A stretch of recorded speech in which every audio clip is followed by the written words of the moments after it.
La verdad es que ese texto que les voy a leer es un acto de completa osadía, ¿no? Porque hablar desde el punto de vista de alguien del que apenas se conoce nada y que además vivió en una época que probablemente, bueno, que no tiene nada que ver con la nuestra, pues en fin, yo no sé cómo me he atrevido a algo así, ¿no? En fin, Manuela Mena antes ha hablado de ese mundo de los caprichos y de las fantasías. Entonces yo simplemente quiero que vean esto como un capricho más. Un capricho que aspira a ser una fantasía, ¿no? Como decía Rousseau, ¿no? Dicen que no he amado a los hombres, que mi obra nace del disgusto que me provocan sus apetitos, sus ansia de poder, su insaciable egoísmo. Dicen que en mis cuadros solo hay fealdad y locura, que fui un pintor excéntrico y visionario, obsesionado con ese infierno que aguarda a la mayoría de los hombres. Mas se olvida que en aquel tiempo solo se pensaba en la muerte. Era normal casarse a los 14 años, tener hijos inmediatamente y morir antes de cumplir los 30. Una vida corta y no muy feliz, así era la vida de casi todos. Se moría de frío, de hambre, de escorbuto y de todo tipo de males. Hicieras lo que hicieras, fueras joven o viejo, hombre o mujer, cuando dormías o ibas de viaje, la muerte te acompañaba. Y con la muerte llegaba el juicio y te esperaban el infierno o el purgatorio, o con un poco de suerte, el cielo. Se vivía en un mundo lleno de demonios y ángeles y yo estaba al servicio de la Iglesia. Mis cuadros debían servir para hacer ver a hombres y mujeres los peligros que corrían si abandonaban la senda de la doctrina cristiana. Fuera de esa senda solo existía la oscuridad y yo era el pintor de esa noche presidida por el miedo. Es esa humanidad que incurre en el pecado y es condenada al infierno la que protagoniza mis cuadros. Es cierto que también pinté santos y vírgenes ensimismadas, seres inocentes, pero en torno a ellos siempre alienta la sombra del mal, un run de pequeñas criaturas del submundo y miradas oscuras que amenazan su quietud, como si en este mundo no hubiera espacio para la inocencia. También pinté a Jesús, no el Jesús misericordioso que multiplica los panes y cura a los enfermos, sino el mancillado por la ira de los paganos. Pinté el momento en que carga la cruz camino de la muerte. Jesús está en el centro de un amasijo de rostros deformes. Tiene los ojos cerrados porque no quiere contemplar tanta horror. Se diría que está dormido y que los rufianes que le rodean forman parte de sus pesadillas. Tienen estos las narices hinchadas, los ojos fuera de las órbitas y rasgos que expresan estupidez y desdén. Son seres que han perdido la humanidad, cuyos rostros recuerdan las jetas de los animales. Fijaros en sus bocas, no están hechas para pronunciar palabras amables o dulces, sino para gemir o gritar, para arrancar pedazos de carne, para el insulto y el daño. En una de las esquinas pinté a María Magdalena. Lleva en las manos el paño con el que ha limpiado el rostro de Jesús, que muestra con una sonrisa dolorida, y tiene como él los ojos cerrados. Son los únicos que merecen ser amados. He sido el cronista de los pecados humanos, pero el pecado, ¿qué es? Pinté muchas veces el paraíso con sus fuentes serenas, sus animales y sus frutos con sus parejas somnolientas. En el carro de heno se ve el momento en que nuestros primeros padres son expulsados de ese jardín por un ángel. Eva ha desobedecido a Yahvé y éste les condena a abandonar el reino para el que fueron creados. Pero ¿cómo puede vivir una criatura en un mundo que no es el suyo? El fruto prohibido nace del árbol del bien y del mal, el árbol que guarda en su savia la dualidad profunda del mundo, realidad y sueño, vida y muerte, locura y razón, luz de las tinieblas y luz del cielo viven en nuestro corazón, parte sin un todo. Así es nuestra vida en el mundo. El gran carro de heno que ocupa el panel central de mi cuadro habla de ese paraíso al que todos quieren volver. Este cuadro es un tríptico y cuando se cierra vemos a un peregrino avanzando por el camino. Un perro sarnoso se le acerca y el peregrino le aparta con su cayado, y a sus pies hay huesos de animales y un arroyo de aguas negras. Más allá unos ladrones despojan de sus ropas y sus posesiones a un pobre hombre, y a la derecha una pareja baila junto a las ovejas. Las escenas representan la lujuria y la avaricia, y vemos cómo el caminante se aparta de la tentación.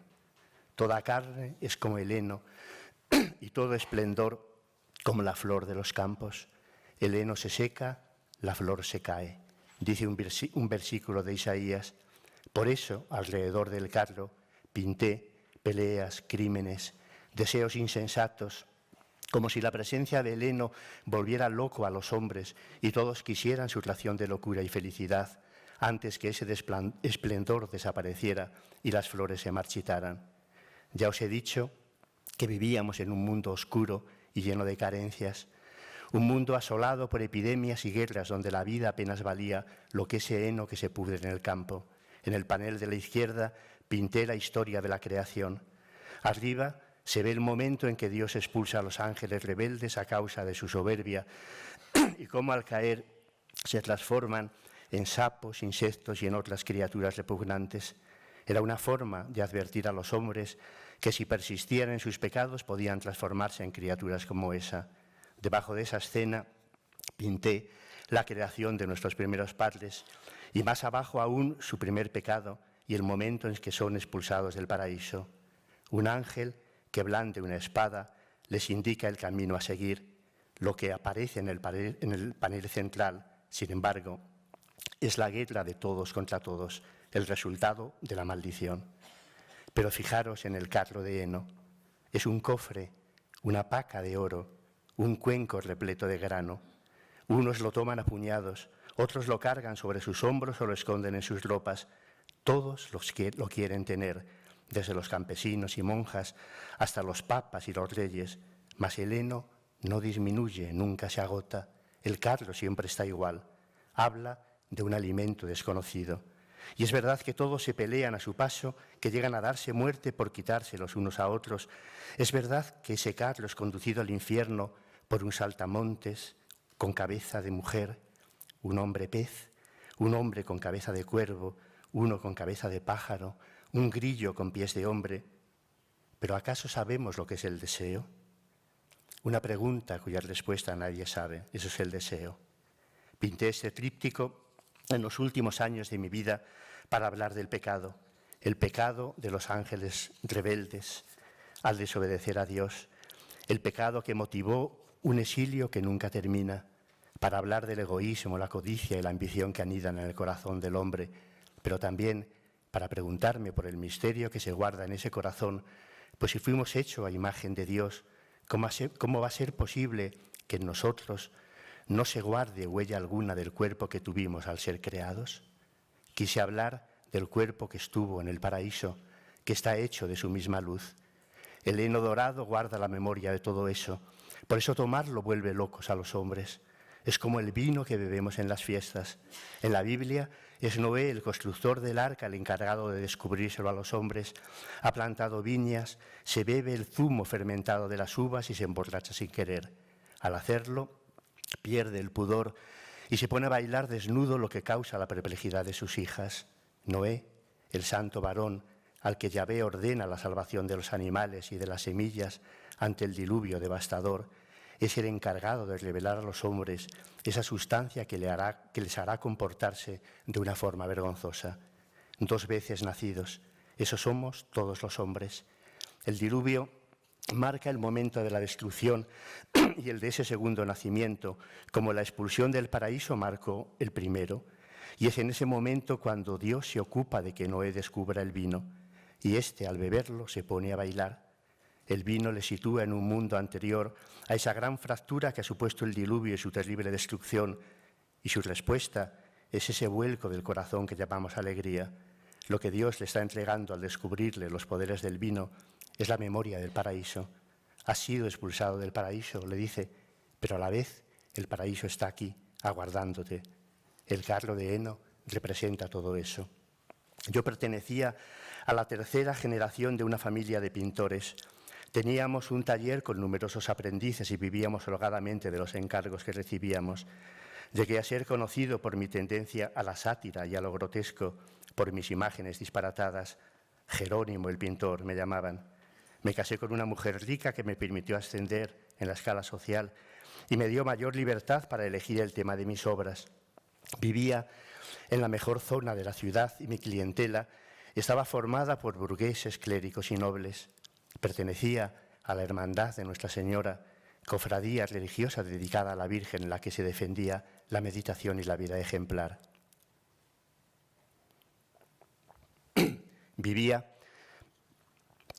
Pintaba para defender esos principios y denunciar la debilidad humana, tan proclive al engaño y a las tentaciones. Uno de mis encargos más importantes lo recibí en 1504, en que pinté para Felipe el Hermoso mi tríptico del Juicio Final. Era una época cruel, en que la organización de los estados nacionales brillaba por su ausencia y en el mundo rural reinaba la ley del más fuerte. La ignorancia y el analfabetismo alcanzaba a la mayoría de la población diezmada por enfermedades endémicas y epidemias devastadoras como la peste. Las guerras eran interminables y una parte importante de la Iglesia estaba corrompida por el lujo. Mi obra habla de ese mundo enfangado en el pecado, sin esperanzas de salvación. Pero mentiría si dijera que solo habla del pecado. Con frecuencia abandonaba mi casa y me gustaba mezclarme con la gente. Visitaba los mercados de ganado, los arrabales, las tabernas donde pernoctaban los viajeros, los talleres de los artesanos. Disfrutaba de los dichos y refranes de las mujeres que venían del campo, con sus costumbres y leyendas. Era un mundo lleno de supersticiones, inclinado al humor burlesco, a veces cruel. La gente se pregunta de dónde saco las imágenes disparatadas de mis cuadros, y yo les contesto que de las cosas que veía en calles y plazas. En el mundo todo está mezclado. Los ladrones viven con los hombres honestos, los creyentes con los que nada creen, las criaturas dotadas del lenguaje con las que carecen de él. Al frío del invierno le sucede el bochorno del verano, a la furia de la tempestad los campos en calma. La vida es un conflicto de contrarios, la dicha se transforma en dolor, la luz en oscuridad, el amor en desolación. Los demonios, monstruos y animales extraños que pueblan mis cuadros representan el lado oscuro de la naturaleza y la muerte, el mundo de lo ignoto. La pelea contra todos ellos es la pelea entre las fuerzas de la luz y las de la oscuridad, del cosmos y el caos, la pelea de San Jorge con el dragón. Si la miráis bien, la escena central de mi tríptico del juicio habla de un lugar de pruebas y de iniciación, del momento en el que el alma entra en el reino de la muerte para descubrir su propia profundidad y altura. En esta escena están representadas las acciones que los alquimistas llevan a cabo en sus laboratorios, la calcinación equivalente a la muerte del profano, la putrefacción que implica la separación de los restos destruidos, la solución que expresa la purificación de la materia, la destilación o lluvia de la materia purificada, la conjunción que habla de la coincidencia oppositorum y, por último, la sublimación, que simboliza el sufrimiento derivado de la extinción mística del mundo. Solve y coagula, tal es la fórmula que preside las vidas y los afanes de los alquimistas. Analiza todo lo que eres, disuelve todo lo inferior que hay en ti, aunque te rompas al hacerlo, coagúlate luego con la fuerza adquirida en la operación anterior. Es lo que nos piden. Esa búsqueda no es distinta a la que se lleva a cabo en el taller de un pintor. Mi tríptico del Juicio Final puede que sea uno de mis cuadros más oscuros y desoladores, pero si lo miráis bien, solo veréis la conversión y el cambio de un ser en otro ser, de una cosa en otra cosa, de la debilidad en fuerza, de la corporalidad en espiritualidad, el rapto de un ser sin alas por otro alado. Porque ¿acaso las redomas donde los alquimistas cuecen sus sustancias no se confunden con las cazuelas donde se cocinan al fuego los alimentos?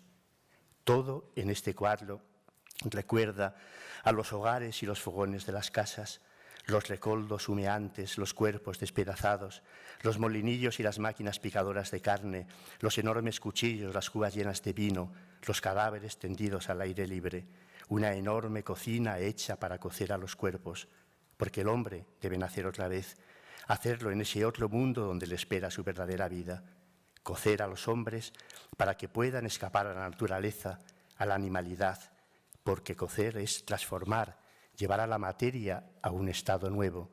Por eso hay que cocinar sin descanso, hacer que todo pase por el fuego, cocer para evitar la putrefacción.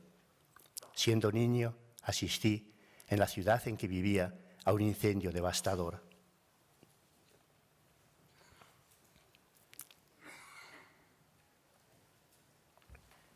Cerca de 4.000 casas fueron destruidas por un fuego que nada lograba detener. Yo tenía 13 años y aquellas imágenes apocalípticas se quedaron grabadas en mi memoria para siempre. La gente huía de sus casas entre las llamas, llevando sobre los hombros lo poco que habían podido salvar, y en las afueras de la ciudad se improvisaron campamentos donde se agrupaban. Desde esos campamentos contemplábamos pasivamente cómo las llamas todo lo devoraban sin que pudiera hacerse nada para evitarlo.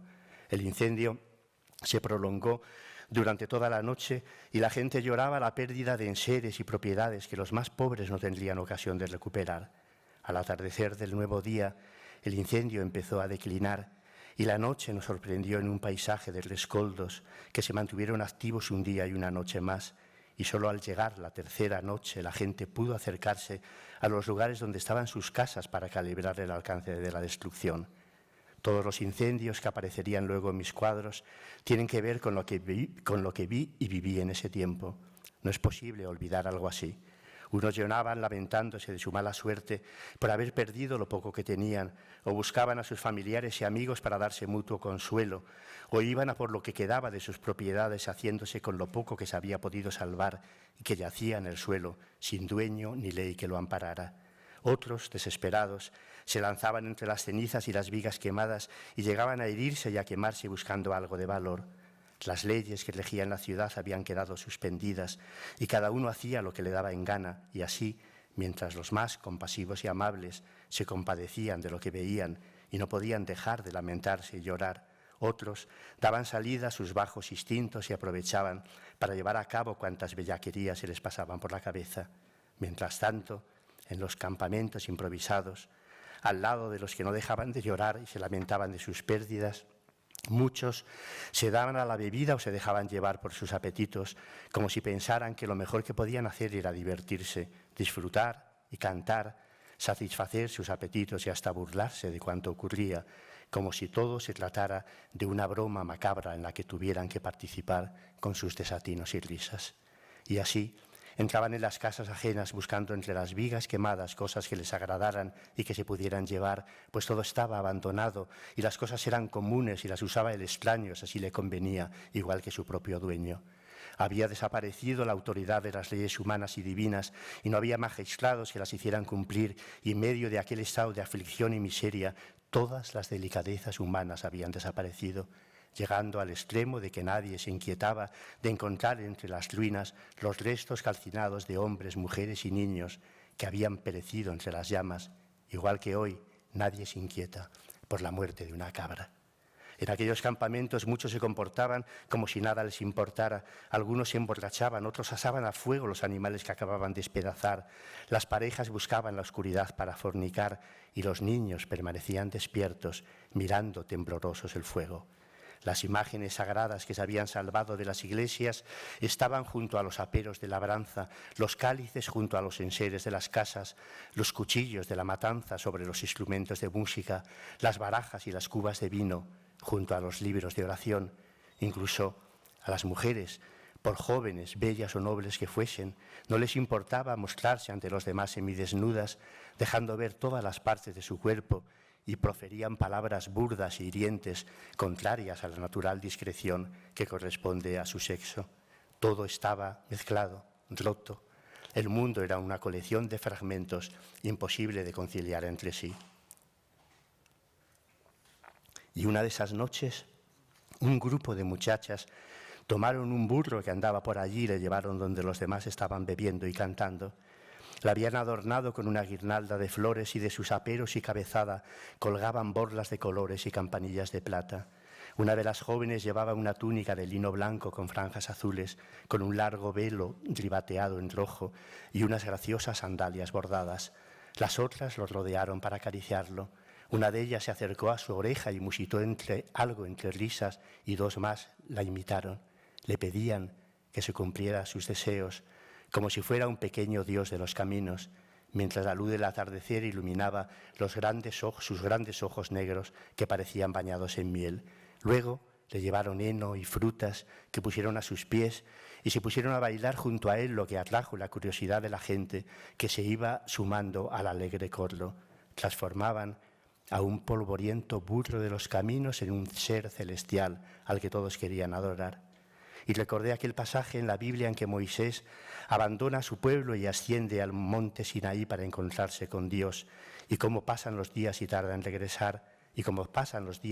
regresar, Aarón, su hermana, pide a las mujeres que le presten los collares y los zarcillos de sus orejas, con los que da forma en la fundición a la figura de un becerro, no de un dios o un demonio, sino de un pobre becerro, semejante a los que pacen a su lado, que sirviera para consolar a su pueblo, un becerro al que se ponen a adorar y al que le ofrecen holocaustos y sacrificios. Y eso hacían con aquella pobre criatura de los caminos. Lo habían perdido todo y en vez de entregarse a la desesperación, caminaban de tienda en tienda junto a la ciudad en llamas, llevando con ellos a la mansa bestia coronada de flores. Años después pintaría una criatura así en mi tríptico de la adoración de los magos. Está en el panel central, donde los 3 reyes se inclinan ante la Virgen y el Niño y le ofrecen sus regalos, y asomado a la puerta del establo se ve al burro que todo lo mira. Puede que sea la escena más delicada que he pintado nunca, pues siempre sentí una gran devoción por Nuestra Señora, mas tampoco esta vez pude evitar poblarla de elementos y movimientos extraños.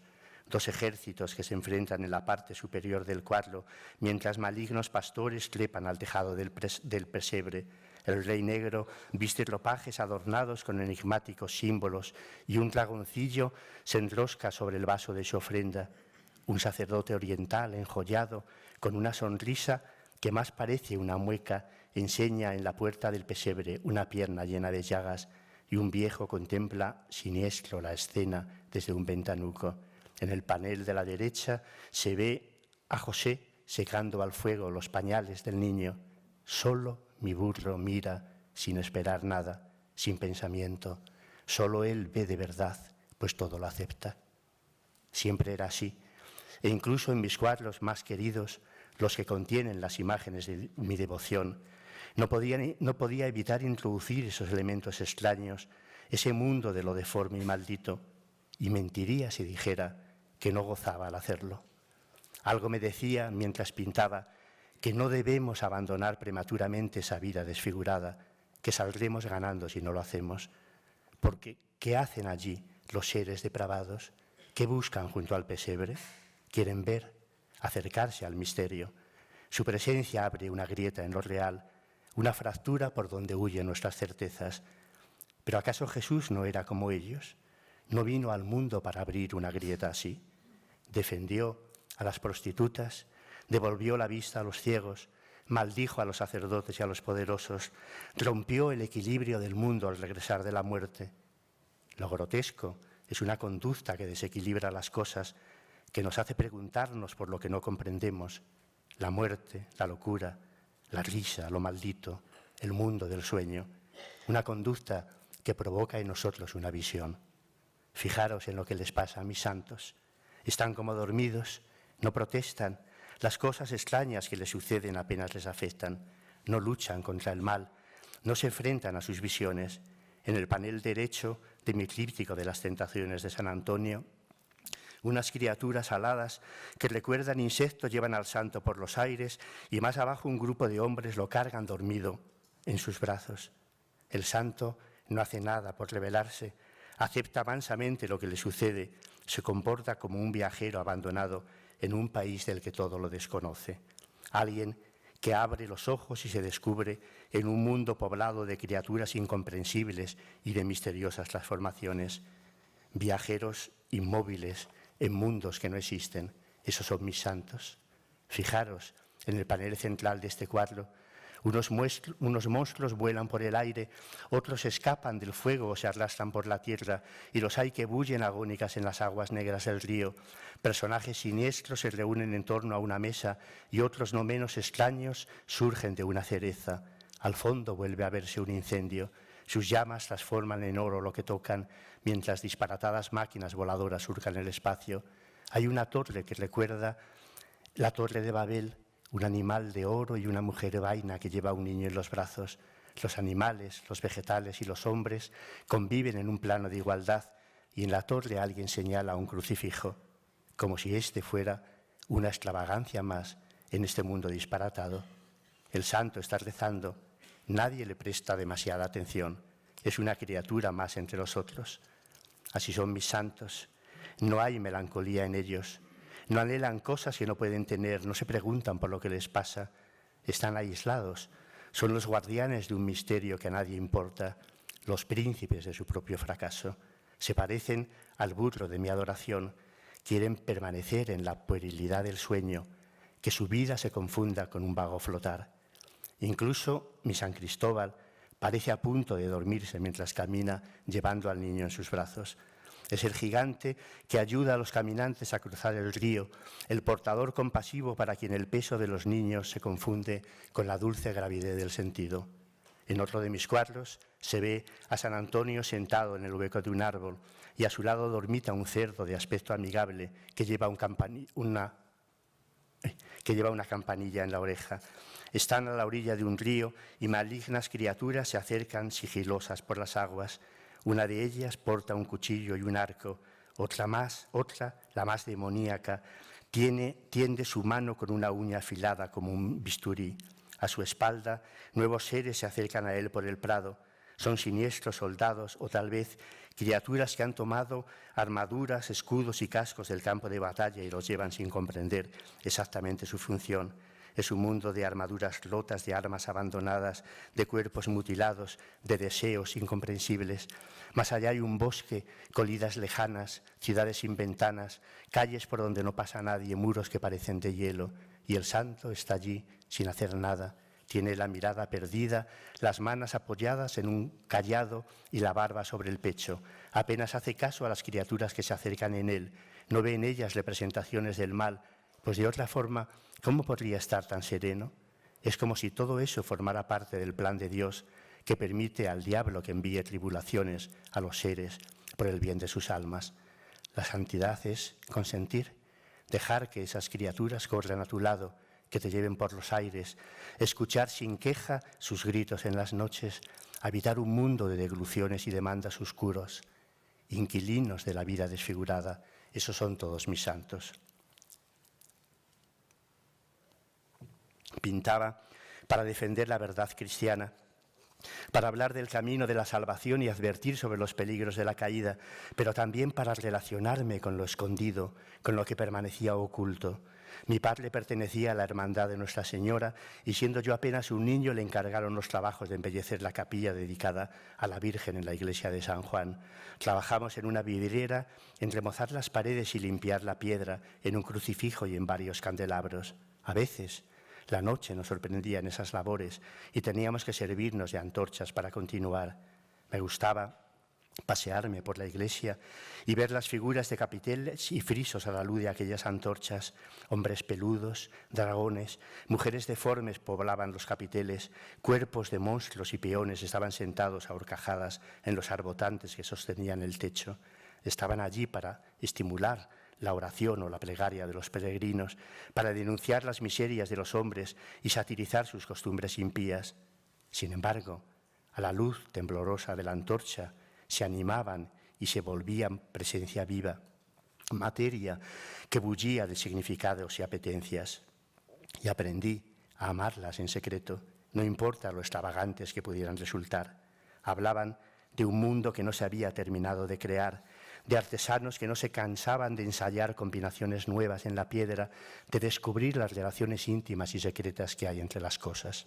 Y fue una de esas noches, trabajando en la capilla, cuando uno de los aprendices de mi padre nos contó una historia que había sucedido en su pueblo.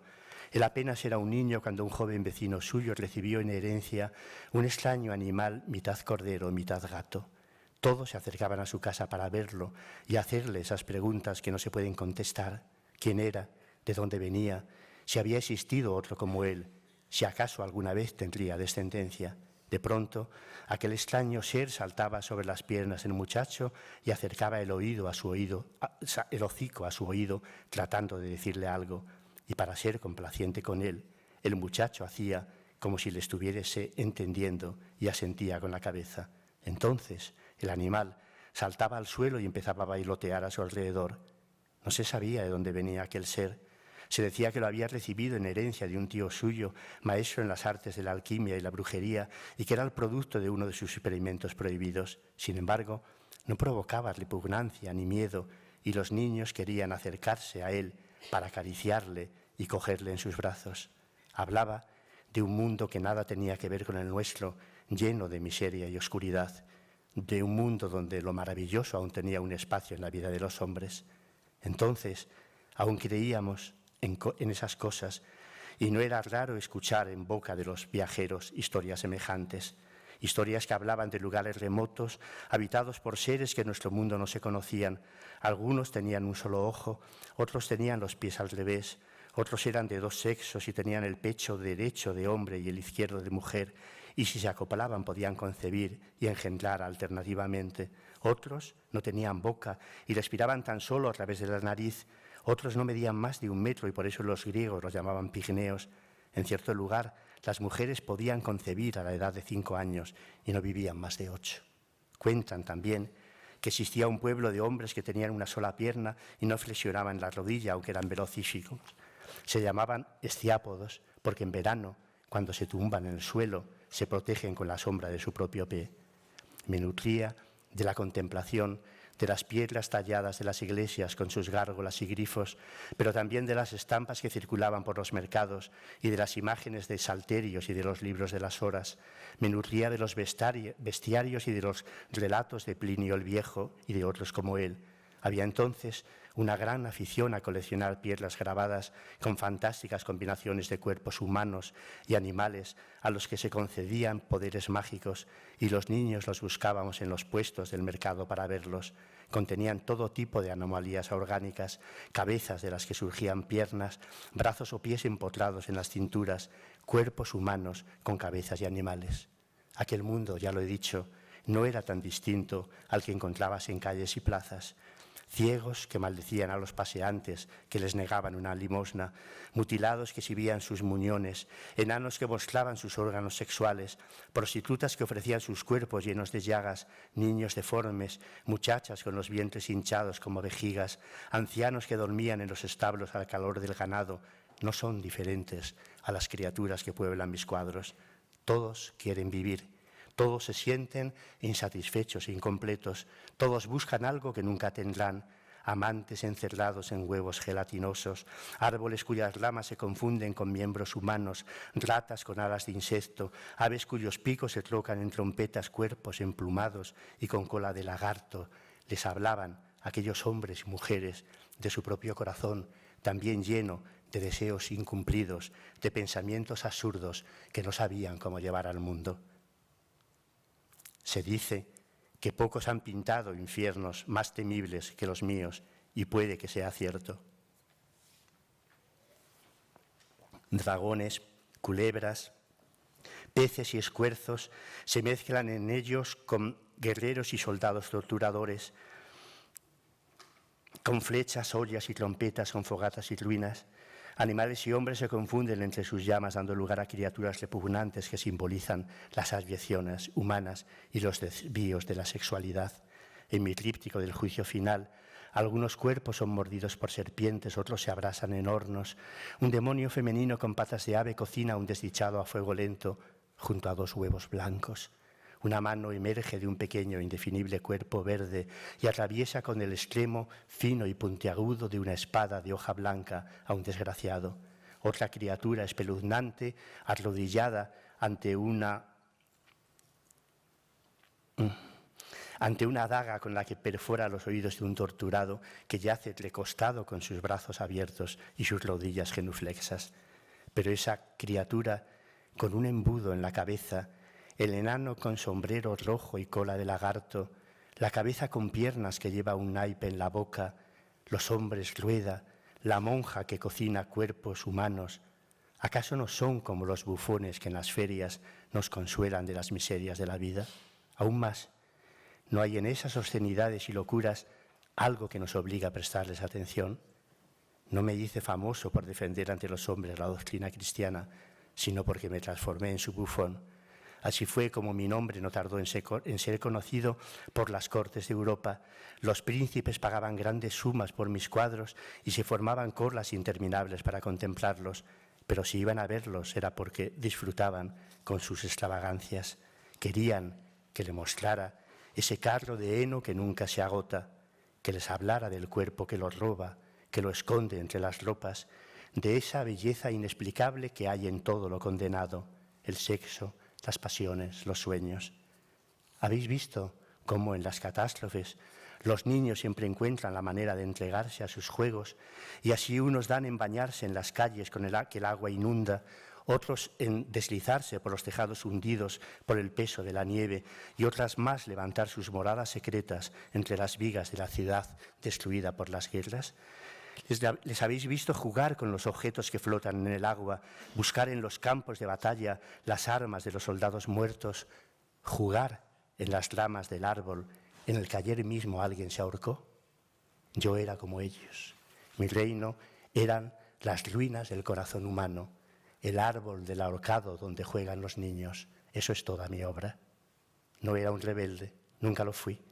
Creía que la pintura debía transmitir un mensaje moral, advertir de los peligros que acechan al alma que renuncia a la pureza.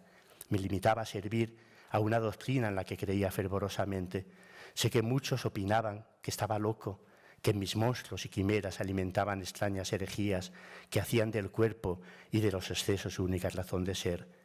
Pero yo no era distinto, ya lo he dicho, a los miniaturistas que adornaban los libros de los códices, los salterios y los libros de horas con todo tipo de criaturas extrañas. En ellas no había solo fealdad, sino también una inexplicable belleza.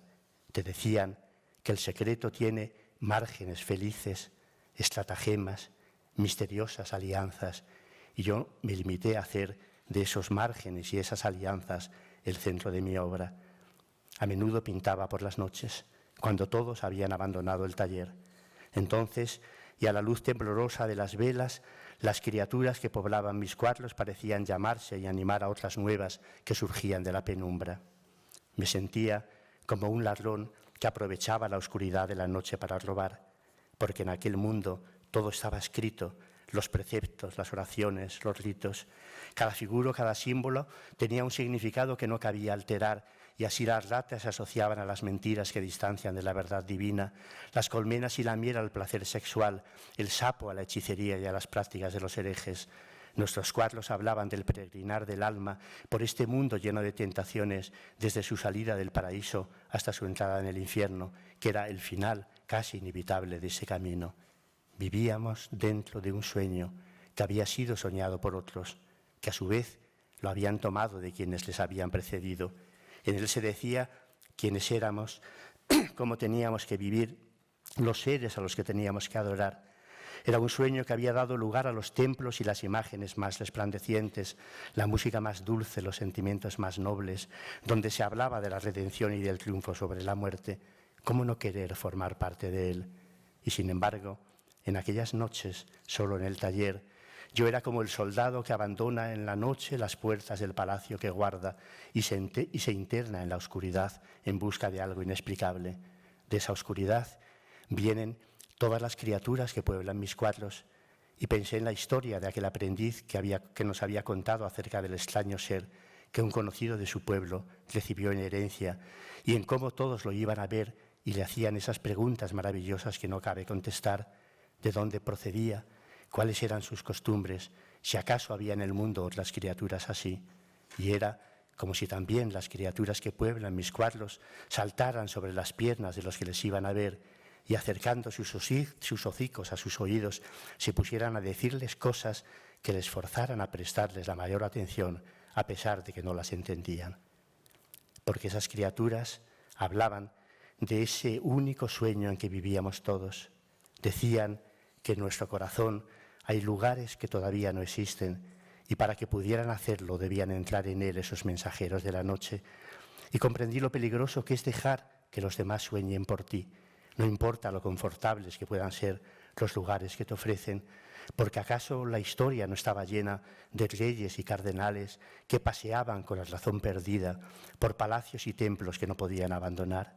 ¿No éramos como ellos, inquilinos de una vida que no era la nuestra?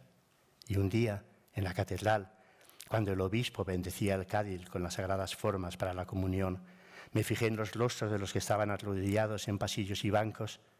Eran como seres sin alma, vainas flotando en las aguas de un sueño que a ninguno pertenecía.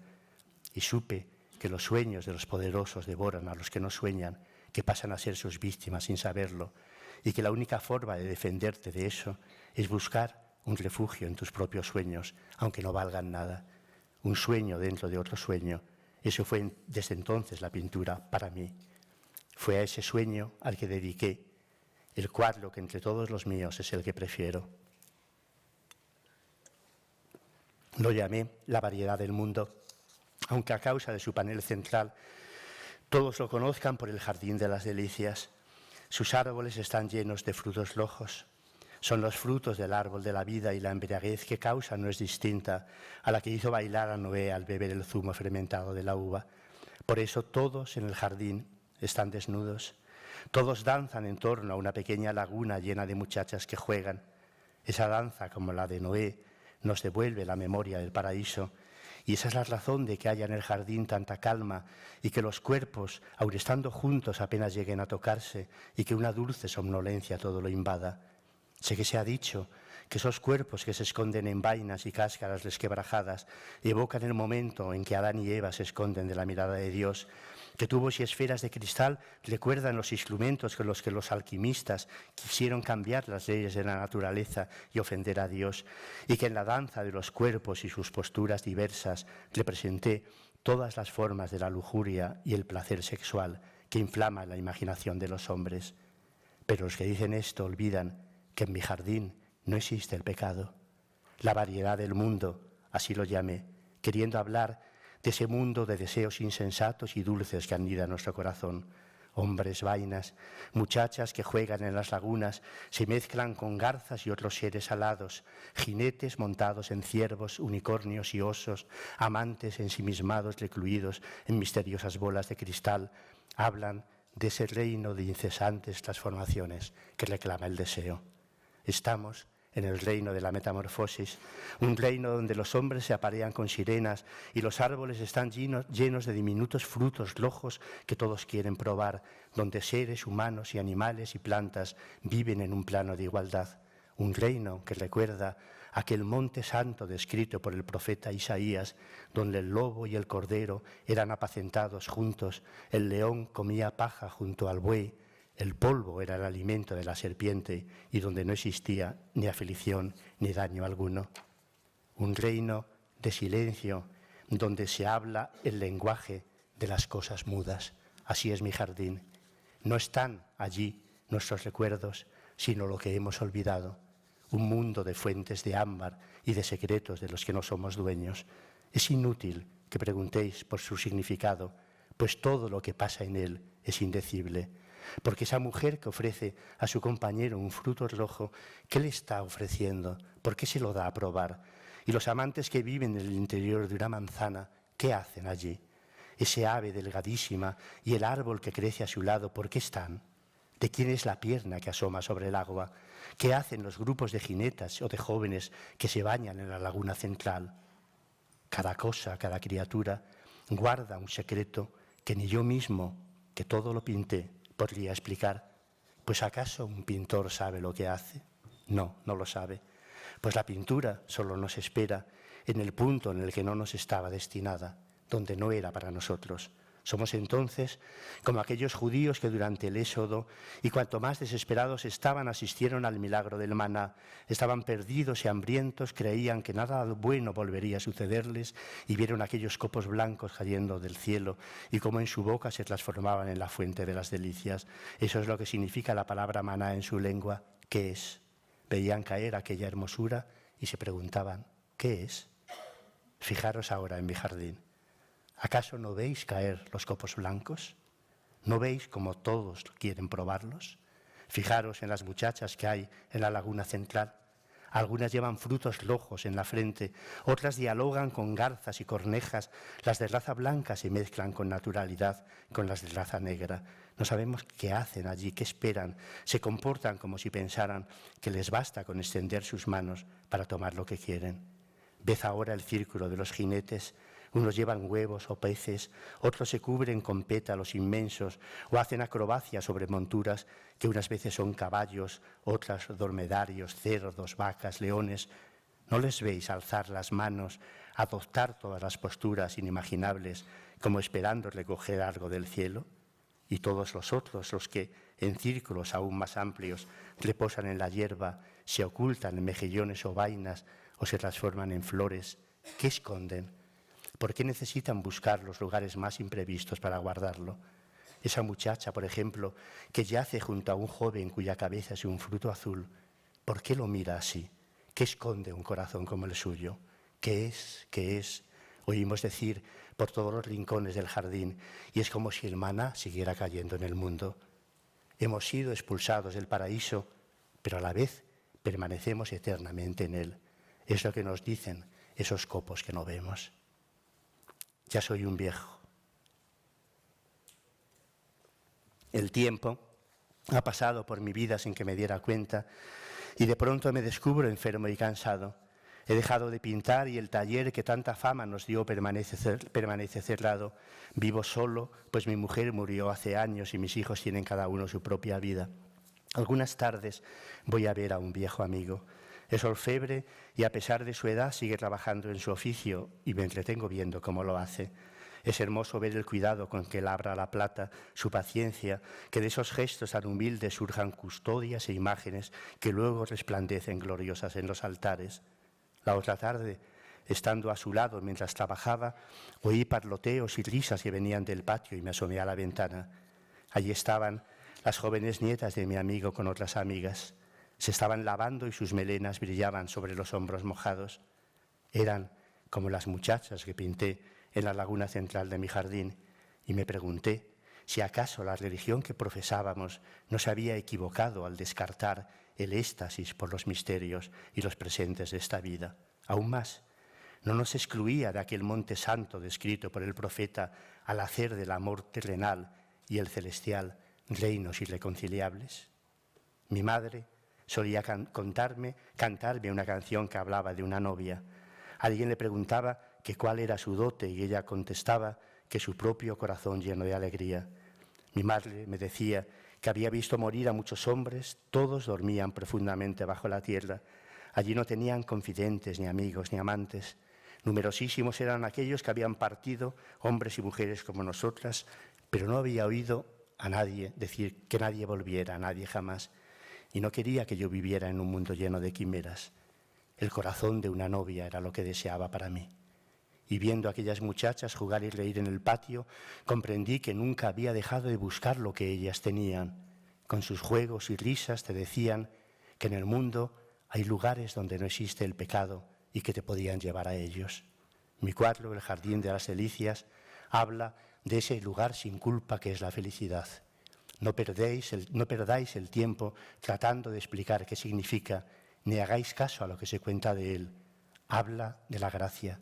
Nos dice que no tengamos miedo, que no debemos renunciar a la locura de este mundo, a pesar de su infinita tristeza. Muchas gracias.